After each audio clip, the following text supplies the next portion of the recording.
Queridos, 2024 está terminando. Estamos aí numa reta final, 60 dias, um pouco menos.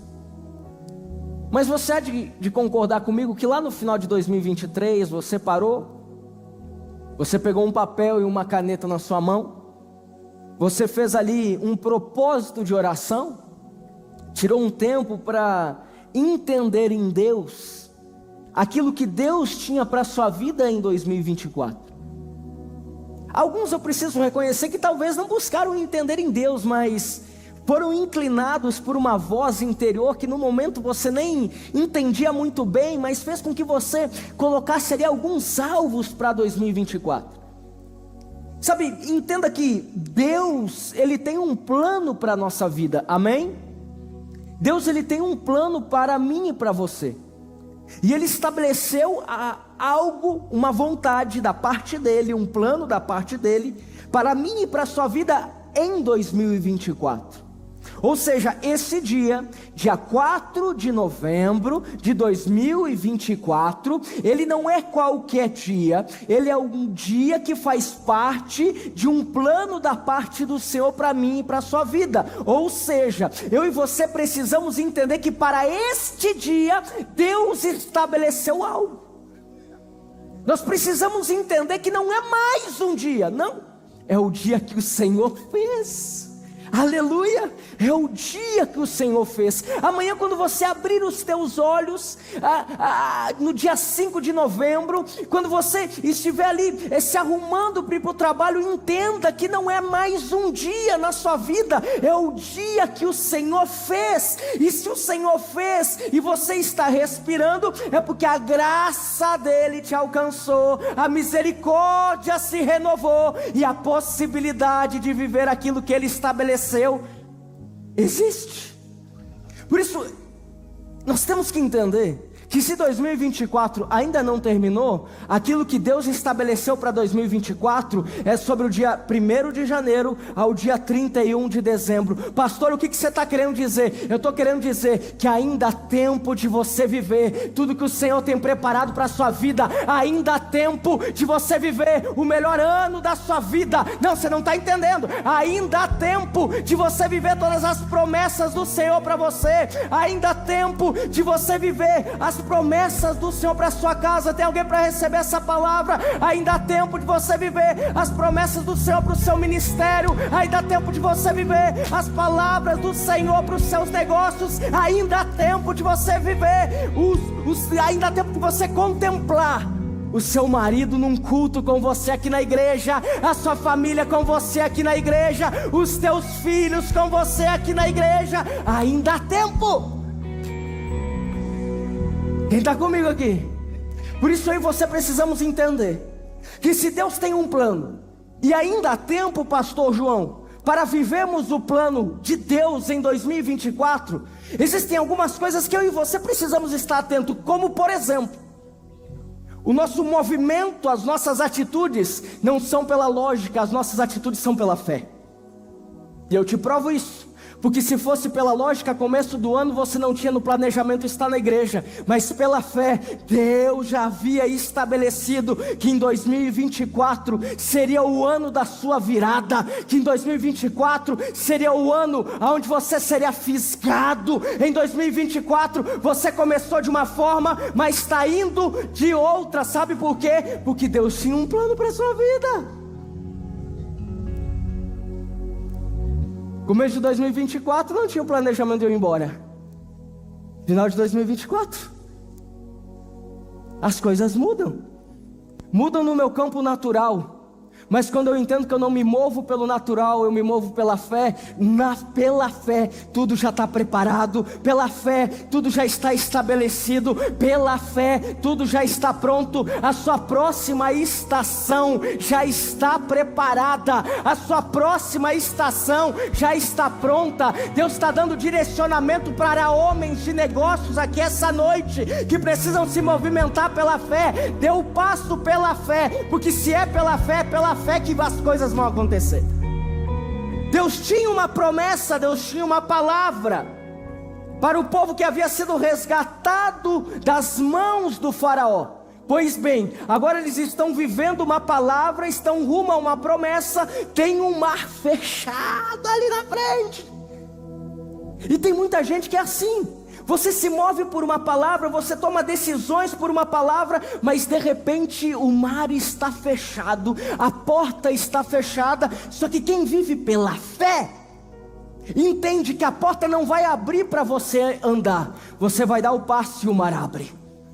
Quem vive, eu vou repetir, quem vive pela fé não espera o mar abrir. Quem vive pela fé dá o passo porque o mar abre. Porque não é sobre a sua força, não é sobre a sua habilidade, é sobre a palavra que Deus tem para a sua vida, é sobre o plano que Deus tem para a sua vida.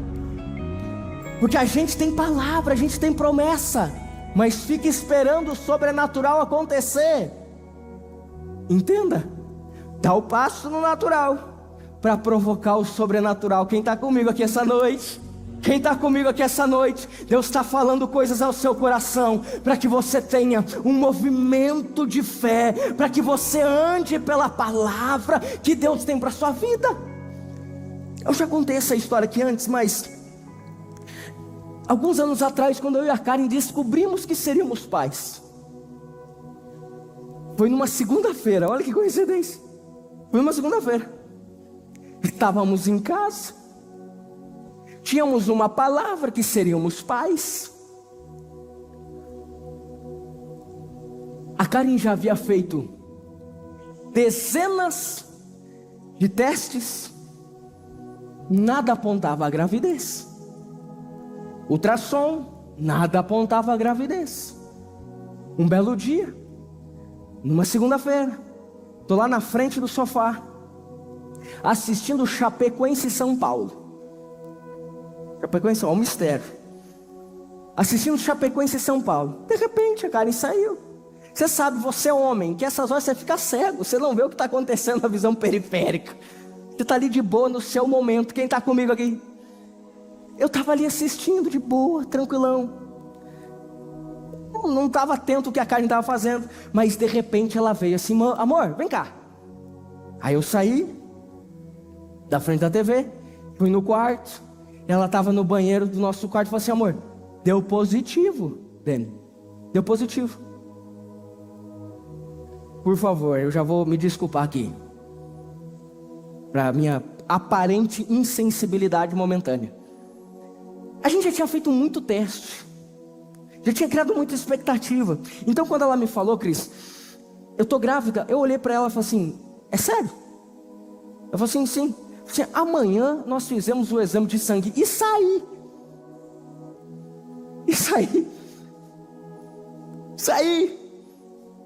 Sentei na frente da TV, Chapecoense São Paulo, um baita de um jogão, não valia nada. Eu olhei assistindo, mas a minha cabeça começou a viajar. Eu estava no mesmo lugar que há 3 minutos atrás Márcio estava.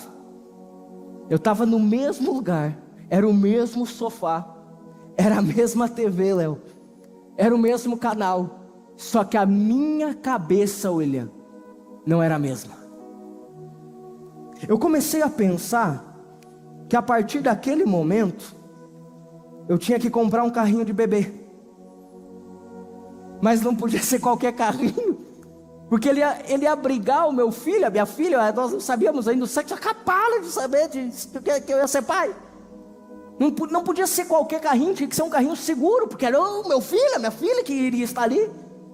Eu comecei a pensar que a partir de agora, uma parte do meu orçamento seria destinada à fralda. A minha cabeça ela começou a viajar nisso. De repente, no outro dia, nós fomos fazer um exame de sangue, confirmou, sim, a Karen estava grávida. Agora não é só na minha cabeça que eu estou viajando, agora nós estávamos entrando no quarto e pensando assim: olha, se for menina, vamos pintar de rosa, se for menino, vamos pintar de azul. Meu Deus, aqui tem que isso aqui, o berço. Agora nós estávamos materializando algo que nós nunca tínhamos visto, sequer pegado. Mas nós havíamos recebido um diagnóstico, estávamos grávidos, tínhamos uma palavra. Nós nos movemos até que o último dia, até que a bolsa da Karen estoura no meio de uma cafeteria em Chapecó, e passado algumas horas, e depois de vários meses, a Betina não é algo subjetivo, a Betina é algo concreto. Eu pego ela, eu abraço ela, a médica ela me dá a Betina, depois de ter tirado do ventre da Karen, no meio daquele corredor do hospital, eu começo a profetizar palavras para minha filha, declarando que ela iria se casar com um homem de Deus, declarando que ela seria ousada, declarando que ela teria coragem, declarando que ela iria pisar em lugares que eu nunca tinha pisado, declarando que eu iria asfaltar a rua que ela iria voar. Eu comecei a liberar várias palavras para minha filha. Pastor, o que você está querendo dizer? Eu estou querendo dizer que assim como um pai e uma mãe, do tempo que recebem a palavra para o tempo que pegam a palavra em suas mãos, tem um tempo de gestação. É assim que acontece quando você sabe que tem uma promessa da parte do Senhor para a sua vida. Você recebeu a promessa. A partir do momento que você recebeu a promessa, a sua forma de pensar tem que ser diferente, a sua forma de falar tem que ser diferente, a sua forma de agir tem que ser diferente. Sabe por quê? Porque agora você é alguém que carrega uma palavra. Eu não tinha pego a Betina, eu não tinha visto ela no ultrassom, mas no outro dia eu já estava ligando para o meu chefe: ei, Gerson, deixa eu te contar, a Karen está grávida. Eu encontrava: ei, pastor Daniel, a Karen está grávida. Ei, Lucas, a Karen está grávida. Ronald, Val, a Karen está grávida. Mãe, a Karen está grávida. Estevão, a Karen está grávida. Eu comecei a contar para todo mundo. Eu ainda não pegava a Betina, mas o meu discurso já era um discurso de pai. Você tem uma palavra da parte do Senhor? Comece a andar como alguém que tem uma palavra. Comece a pensar como alguém que tem uma palavra. Comece a falar como alguém que tem uma palavra. Ainda há tempo. Quem está comigo aqui? Mova-se pela fé. Ainda há tempo. Por isso olhe para aquilo que te dá esperança. Olha o que o Salmo 121 diz: levanto os meus olhos para os montes e pergunto: de onde me vem o socorro? Quantos aqui já fizeram essa pergunta em algum momento da vida? Senhor, da onde vai vir meu socorro esse mês? Da onde vai vir a minha resposta? Da onde vai sair a provisão? Da onde vai sair o milagre? Você olha de um lado, não encontra resposta. Você olha para a sua conta, não encontra resposta. Você faz aquilo que talvez a vida inteira você fez e não encontra a resposta que a vida inteira você encontrou. E você chega num lugar que você fala assim: da onde me virá a resposta? Senhor, eu já fiz tudo. Eu já fiz tudo que o meu braço poderia fazer. Eu já fiz tudo que a minha mente entende que poderia ser feito, e eu ainda não encontrei a resposta. Olha o que o salmista fala: o meu socorro vem do Senhor, que fez os céus e a terra. Talvez você entrou por aquela porta com uma palavra da parte de Deus. Talvez você entrou por aquela porta tendo uma promessa da parte do Senhor, carregando uma promessa, carregando uma palavra. Só que ao mesmo tempo que você olha para a promessa, ao mesmo tempo que você olha para a palavra, ela não está de acordo com a sua realidade.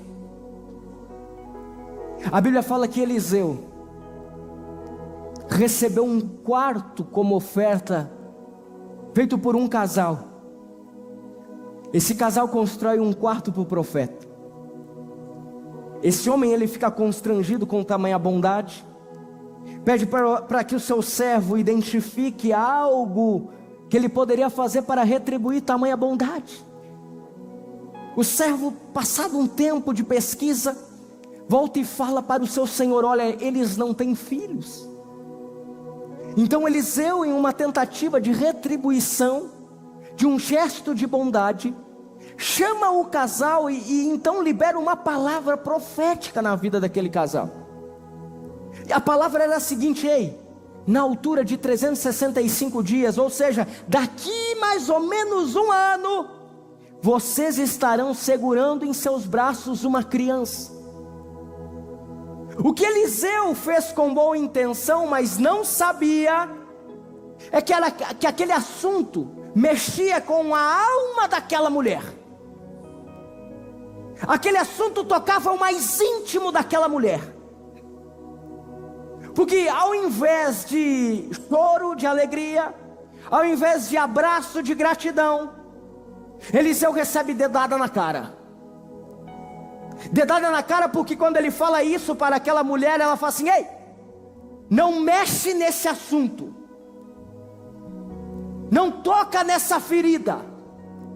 Demonstrando o quê? Demonstrando um coração ferido, demonstrando um coração que havia corrido atrás de um diagnóstico diferente. Alex, havia corrido atrás de uma palavra, havia corrido atrás de uma resposta humana, mas não havia recebido essa palavra. Aquela mulher estava cansada de lutar. Aquela mulher estava cansada de lutar para realizar o seu sonho de ser mãe. Aquela mulher estava cansada de sonhar em ter um filho. E o profeta, quando fala isso, reacende algo que ela havia guardado no canto do coração. O profeta, quando traz essa palavra para a mesa, ele reacende algo que aquela mulher não havia resolvido, mas havia aprendido a lidar. Acontece que, passado um ano, aquela mulher está segurando nos seus braços uma criança. A promessa chegou. Dá um glória a Deus aí, igreja. A promessa chegou. Só que passado alguns anos, a Bíblia fala que o menino vai trabalhar com o pai. É uma criança. Começa a ficar com fortes dores de cabeça. Então o pai leva aquele menino para casa. Aquele menino só é o tempo de chegar em casa, a mãe olhar, ver o que estava acontecendo, e ele perde a vida, ele morreu. O profeta mexe em algo que aparentemente já estava administrado, cria uma expectativa de uma gravidez. A gravidez se cumpre, a criança tem um afeto emocional ali ligado. Agora a criança perde a vida. Naquele exato momento eu imagino passando um filme na cabeça daquela mãe. O filme era: por que eu recebi esta palavra? Acontece que eu e você precisamos entender que diante do mundo natural, as probabilidades são mínimas de vivermos aquilo que só no mundo espiritual alcançamos. Aquela mãe, ela tem duas possibilidades. A primeira é ficar chorando e velar o seu filho. A segunda é pegar a promessa e ir até o profeta. Ela pega o seu filho e vai até Eliseu e fala assim: olha, é o seguinte, o menino está morto, mas você liberou uma palavra. A palavra fez com que ele estivesse aqui hoje vivo.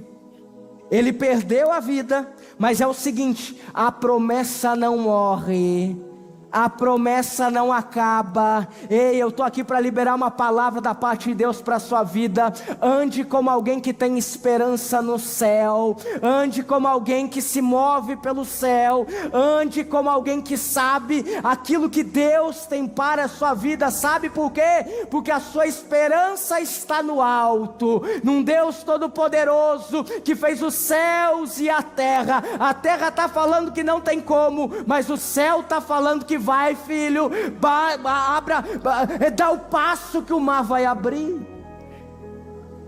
Por isso que a nossa esperança está no céu. E quando a nossa esperança está no céu, está diante daquele que prometeu.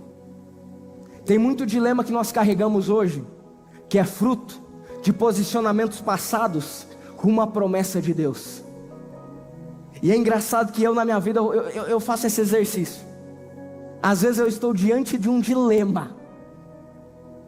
Às vezes eu estou diante de algo, um dilema, e eu paro para pensar o seguinte: não, peraí, eu só estou nesse dilema porque lá atrás eu dei passos de fé, Deus honrou os passos, não é agora que Ele vai me esquecer, não é agora que Ele vai abandonar o barco. Agora, pastor, então por que às vezes não acontece no nosso tempo? É que entre o tempo de cumprir e entre o tempo de espera e o tempo de realização, há um tempo de preparo do seu coração. Por isso entenda que ainda há promessas do Senhor para se cumprirem em 2024, talvez pode ser amanhã, mas talvez pode ser lá do dia 31 de dezembro de 2024, pastor, por que pode demorar um dia, 2 dias, 10 dias, uma semana? Porque é o tempo de preparo do seu coração, para que a promessa seja bênção e não maldição na sua vida. Eu ia falar para os solteiros aqui, mas vou deixar para outro dia, vou falar não. Você fala um sábado, depois eu dou uma cochichada lá, você fala um sábado. Gente, você tem uma promessa da parte do Senhor? Mova-se pela fé. Olhe para o que lhe dá esperança. Não deixe o medo te paralisar. Foi feita uma pesquisa nos Estados Unidos. Eles pegaram algumas pessoas que estavam em uma fase de precisar tomar decisões na vida. Pegaram essas pessoas, tiraram um relato de como elas estavam se sentindo. 100% dos entrevistados que estavam em uma fase da vida precisando tomar decisões, relataram que tinham algum tipo de medo. Não sei se você sabe, mas insegurança é um medo. Relataram que tinham algum tipo de insegurança, de medo. Passado um tempo, passado um período, pegaram aquelas mesmas pessoas que alguns meses atrás estavam em uma fase de tomar algumas decisões e retomaram a pesquisa. Mas a pesquisa agora era: e aí, como que foi? 97% responderam que aquilo que era motivo de medo não se concretizou, pelo contrário, não tinha sentido nenhum. É por isso que eu e você, nós não podemos estar atrelados e aprisionados ao medo. Nós temos que estar atrelados e aprisionados à palavra de Deus. Por isso que faz valer o texto de 1 João, que diz o seguinte: no amor não há medo. Pelo contrário, o perfeito amor expulsa o medo, porque o medo implica castigo. Olha só, o medo implica castigo. Castigo nos remete ao que? Alegria ou tristeza? Tristeza. A remorso, você ficar remoendo o negócio ali. Aquele que tem medo não está aperfeiçoado no amor. Jesus. Aquele que tem medo não está aperfeiçoado no amor. Mas o que é o amor? É Jesus. No amor não há medo. Eu tomo a liberdade aqui para incentivar você a fazer a seguinte reflexão comigo nesse texto. Em Jesus não há medo. Pelo contrário, em Jesus você tem autoridade para expulsar o medo, porque o medo implica castigo. Aquele que tem medo não está aperfeiçoado em Jesus, ou seja, não foi transformado em Jesus. Eu declaro sobre a sua vida que o medo não irá paralisá-lo. Eu declaro sobre a sua vida que o pensamento de impotência, que você não é capaz, não irá paralisá-lo. Eu declaro sobre a sua vida que nenhuma mentira de Satanás irá reverberar sobre a sua mente. Eu declaro sobre a sua vida que você irá ter ousadia para andar por fé. Eu declaro sobre a sua vida que você não irá contar promessas, você irá contar testemunhos. Eu declaro sobre a sua vida que você irá permanecer firme na palavra de Deus. É importante nós entendermos que sentimento passa, mas a palavra não. Repete comigo: sentimento passa, mas a palavra faz assim, ó. Não. Vamos lá. Quantos aqui em algum momento da vida já ficaram indignados com algo? Vai, santão, não levanta o braço agora. Você nunca ficou indignado. Vai lá, irmã, você nunca ficou revoltada. Quem nunca mentiu na vida? Gente, quem aqui já ficou indignado em algum momento da vida? Quem aqui já ficou triste com alguém? Revoltado? Não, que esse aqui é mais apertado. Não dá. Agora veja só. Sentimento passa, a palavra não. Aquele sentimento de indignação que você ficou, aquele sentimento de revolta que aquela situação gerou, que aquela palavra gerou na sua vida, num pedido de perdão, não, beleza. O sentimento foi aquele negócio momentâneo, aquela raiva. Depois você ficou pensando um pouquinho mais, entendendo algumas coisas e se foi. Só que a partir do momento que o perdão acontece, não significa que você não lembra das coisas. Não significa. Acontece que perdoar é perder. Perdoar é você reestabelecer algo, mas não significa que a palavra não foi escutada e que a cena não foi vista. Não significa. Por isso entenda que palavra você não consegue voltar. Sentimento até você resolve. Não, é verdade, eu estava odiando você, agora eu amo você. E você decide mudar o sentimento. Mas aquela situação você fica na cabeça. Você fica com um asterisco. Esses dias eu estava resolvendo a situação de um jovem. Fica tranquilo que não é aqui de Chapecó não. Mas o jovem teve um problema de traição alguns anos atrás. Traiu a esposa. E aí a esposa estava com acesso ao Instagram dele e viu que o camarada tinha curtido umas fotos de outras mulheres. A esposa, ao ver isso, ficou louca, revoltada. Sabe por quê?